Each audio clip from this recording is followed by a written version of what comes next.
Hello learners welcome to ज्ञान अध्ययन learners आमे ई वीडियो रे इग्नोर गोटे न्यू अपडेट विषय जानिबा।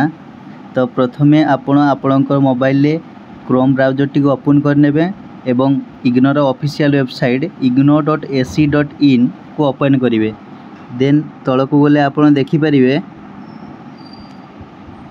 Last date for re-registration of the July 2024 session is extended till 20 September 2024। आपणकर जो री रजिस्ट्रेशन अच्छी जुलाई सेशन पई ताकू 20 सेप्टेम्बर पर्यंत एक्सटेंड कराई।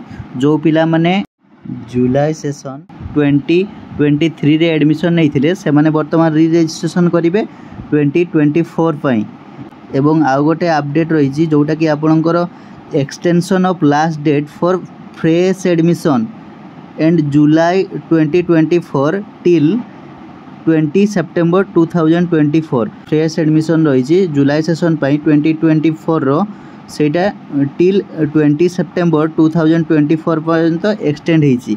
तो except the semester based and certificate program semester based आउ सर्टिफिकेट प्रोग्राम को छाड़ी आपन जे कोनसी सब्जेक्ट रे एनरोलमेंट करि परिबे। एवं एठी आपन देखुतबे एटा लिंक होची हमर जो एग्जाम फॉर्म अछि डिसेंबर 2024 टर्म एंड एग्जामिनेशन रो लिंक जो थिरे क्लिक करी आपन आपनकर मोबाइल लु एग्जाम फॉर्म टी को फिल अप करि परिबे। एई वीडियो रे एतिक इन्फॉर्मेशन थिला। Thanks for watching. For more updates, stay connected with Gyan Adhyayan. Thank you.